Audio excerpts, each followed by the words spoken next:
அன்பு உள்ளங்களுக்கு மெட்ராஸ் மிஸ்ஸியின் வணக்கங்கள். என் பெயர் மைத்திலி. 90s கிட்ஸ்க்கு என்ன நல்லா தெரியும். டிவியில், அதுக்கப்புறம் ஆல் இண்டியா ரேடியோவில் ஆடிஷன் ஆர்டிஸ்ட்டு, மேடை நாடகங்கள் தான் என்னுடைய பிறப்பிடம்னு சொல்லலாம். கிட்டத்தட்ட ஒரு 40 வருஷம்னு வச்சுக்கோங்களேன் இருக்கேன். இந்த நடிப்பு உலகத்தில் என்னுடைய அனுபவங்களை உங்களோட ஷேர் பண்ணிக்கணும் அப்படிங்கிறதுக்காக தான் மெட்ராஸ் மிஸ்ஸி அப்படிங்கிற பெயரில் யூடியூப்பில் ஒரு புது சேனல் ஆரம்பிச்சிருக்கேன். இந்த சேனலை பொறுத்த வரைக்கும் நான் ஒரு ஃப்ரெஷர். அதனால் நீங்கள் என்னை சப்போர்ட் பண்ணால் தான் எனக்கு மேலே மேலே வளர முடியும். என்னுடைய இனிமையான அனுபவங்களை உங்கள்கிட்ட ஷேர் பண்ணிக்க முடியும்.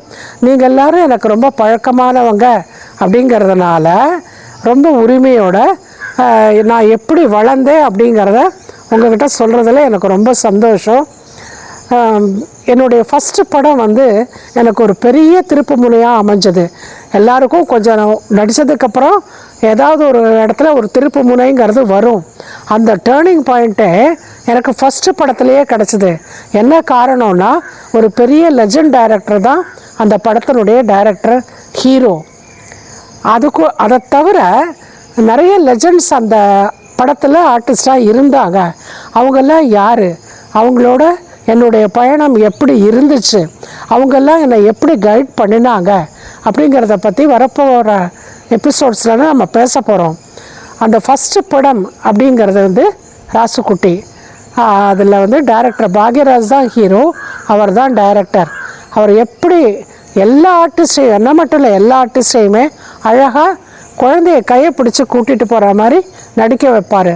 அந்த மாதிரி ஒரு மகத்தான ஒரு டைரக்டர்கிட்ட ஒர்க் பண்ணது என்னுடைய ஜன்மத்தில் நான் செஞ்ச பெரிய புண்ணியம்னு நான் இதுவரைக்கும் அவரை என்னுடைய குருவாக மதித்து வணங்கிட்டுருக்கேன். இந்த படத்தில் எனக்கு ஏற்பட்ட அனுபவங்கள், அந்த லொக்கேஷன் எப்படி இருந்தது, சக நடிகர்கள் எனக்கு மேக்கப் எப்படி போட்டாங்க, காஸ்டியூம்ஸ் எப்படி இருந்தது, என்னென்னலாம் நான் சாப்பிட்டேன், இதெல்லாத்தையும் நான் உங்களோட ஷேர் பண்ணிக்கணும்னு ஆசைப்பட்றேன்.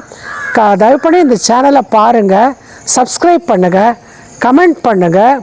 நான் ஒரு புது சேனல் அப்படிங்கிறதுனால எனக்கு சப்போர்ட் பண்ணிங்கனாக்கா எனக்கு மேற்கொண்டு வளர்கிறதுக்கு வசதியாக இருக்கும். ரொம்ப சுவாரஸ்யமான விஷயங்கள் தான் என்னுடைய கரியரில் நடந்திருக்கு. அதெல்லாம் ஒவ்வொரு நடிகருக்கும் நடந்திருக்கும். ஒவ்வொருத்தரும் ஒவ்வொரு விதமாக ஷேர் பண்ணிப்பாங்க. அவங்களுக்கு நடந்தது நமக்கு நடக்கும் அப்படின்னு சொல்ல முடியாது. ஒவ்வொரு இண்டிவிஜுவலுக்கும் ஒவ்வொரு இண்டிவிஜுவலான எக்ஸ்பீரியன்ஸ் இருக்கும் இல்லையா, அதே தான். அதனால் இந்த சேனலை தொடர்ந்து பாருங்கள். பார்த்துட்டிங்கன்னா உங்களுக்கு ஷார்ட் அண்ட் ஸ்வீட்டாகவே நான் நிறைய விஷயங்களை சொல்கிறேன். உங்கள் நேரத்தையும் நான் வீணடிக்கலை. தயவு பண்ணி எனக்கு சப்போர்ட் பண்ணுங்கள். அன்புடன் மைத்திலி.